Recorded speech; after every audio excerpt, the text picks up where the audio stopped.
Okay, next we're going to look at another control called a frame control. Now the frame really isn't used by itself. It's used in combination with other controls.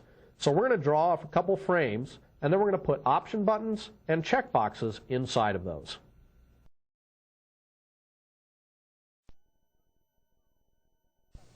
Okay, this is the frame control in the toolbox. We're going to grab this, and we'll go over here to the side of our form, and we'll draw it right here. We'll add a frame. Now you kind of have to have an idea in mind of what your user interface is going to look like. I'm going to put a couple of option buttons inside of this particular frame. So I draw this, and then again I go over here, and I'm going to name it FRA sex. Caption will be sex. We're going to ask for the employee's sex. Now we're going to do that by placing a couple other controls inside of this frame. We're going to use an option button. We'll grab the option button and we'll draw it on top of the frame. That places it inside of the frame. The frame now contains this other control. Just like the form holds these controls, the frame actually holds this one. If I move the frame, the option button moves with it.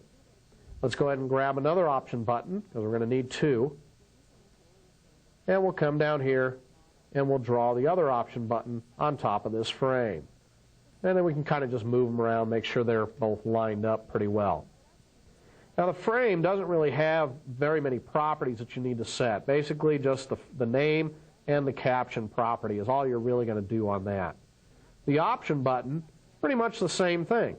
You're really only going to need to set the name property. We'll call this one opt mail, and we'll set the caption here to mail. Now we'll click on the other option button, and we'll set the name property here to opt female, and change the caption to female. So very simple, very easy controls to use. Let's now go ahead and run this application so we can see what this looks like at runtime now that we've kind of got our user interface going.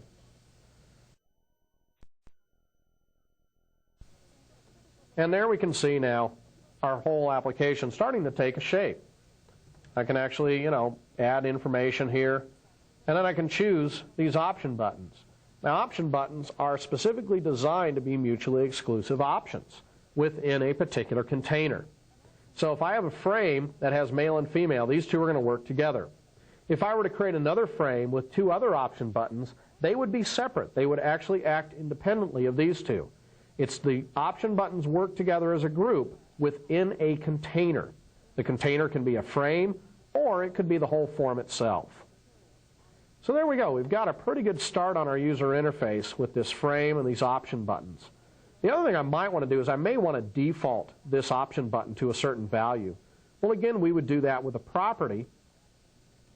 And the property is down here as the value property. Set this to true, and now you can see that the option button has the little circle filled in. Now there's another type of control that we use with a frame typically, and that's called a checkbox. Now, I don't really have enough room here again on the form, so I'm actually going to have to scosh this out a little bit over here on the right. Grab the form and give it a little bit more room also. Now we've got some more room to kind of work with things. Move this up a little bit. Now let's go back, grab another frame, draw that frame out here,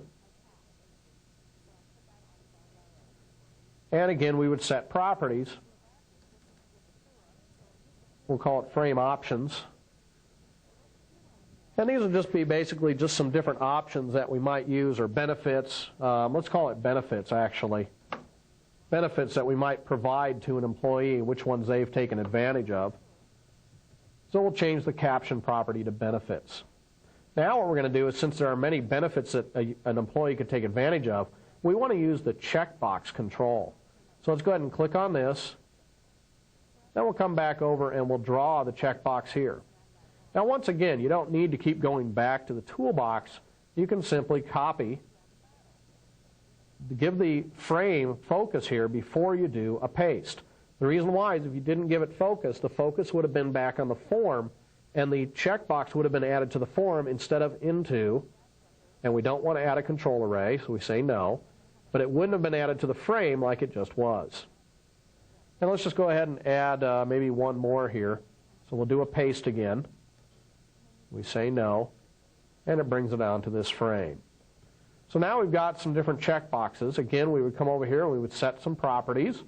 Set the name to CHK, let's call it Health Plan, and we'll set the caption to Health Plan. See, it becomes pretty easy after you really learn the basics. A lot of the properties are repeated over and over again. So we set the name of the property. This one we'll call 401K. And the next one we'll do will be CHK Bonus. So maybe we've got a bonus program that the user can take advantage of. Okay, now you'll see what happened here as I type. The checkbox actually didn't have enough room to display the words. I've got a couple options. I could actually try to grow it this way, but I still don't really have enough room within this frame. So I need to either move this down, give it a little bit more room this way, which I can do, or I could actually start kind of trimming these guys up a little bit. Trim up the frame here, move this one over, increase the width of it then, like that, and then maybe I can actually get enough room here so it'll appear on one line. And you can see it's probably just not going to work, so it's probably best if I just leave it like that. But there's a lot of ways that you can, maneuver these things around. You can make the form a little larger, and this is all just a function of just trying things out. Now the checkbox has another property that's kind of important, and that's called the alignment property. With the alignment property, you have left justify or right justify, and you can see what that does here. It actually makes the little checkbox go either on the left or the right. The option buttons, by the way, have the same property. So it kind of depends on where you want your user interface.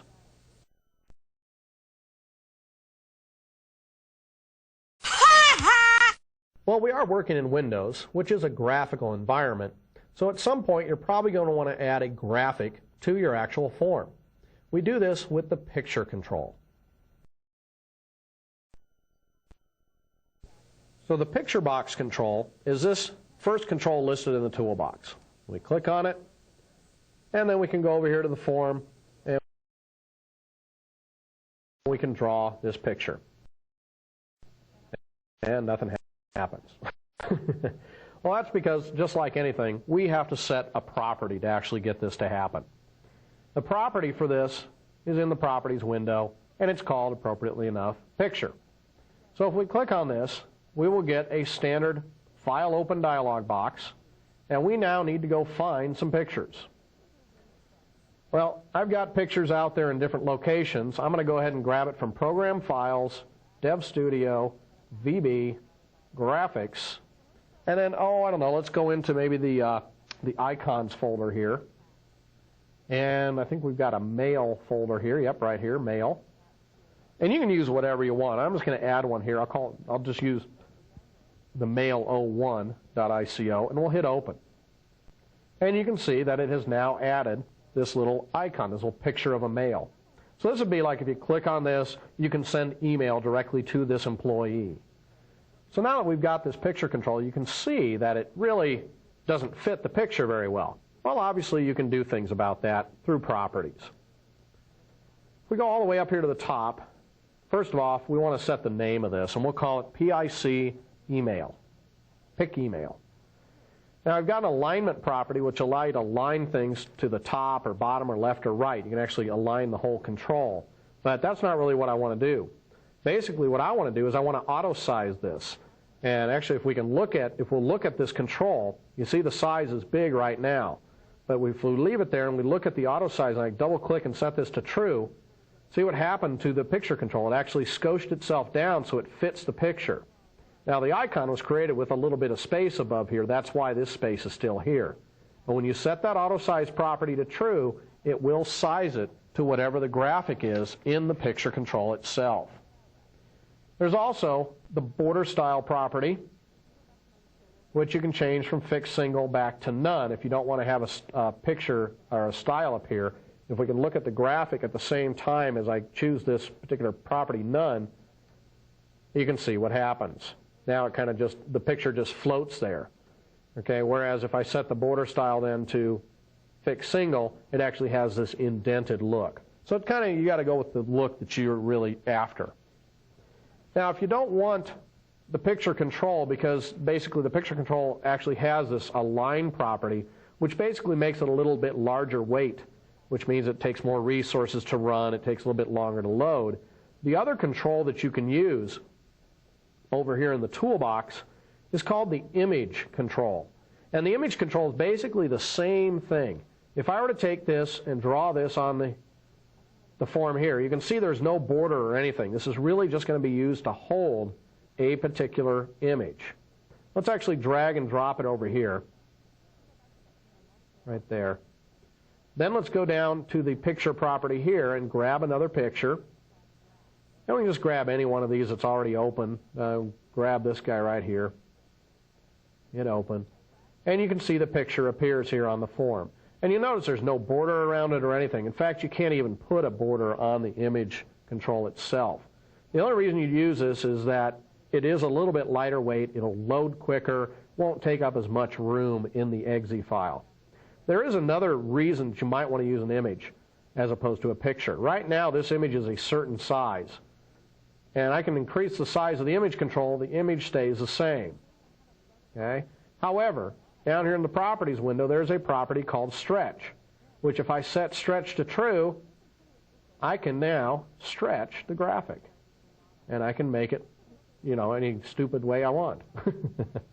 But basically, you can now stretch the image. So that is another nice feature of the image control that the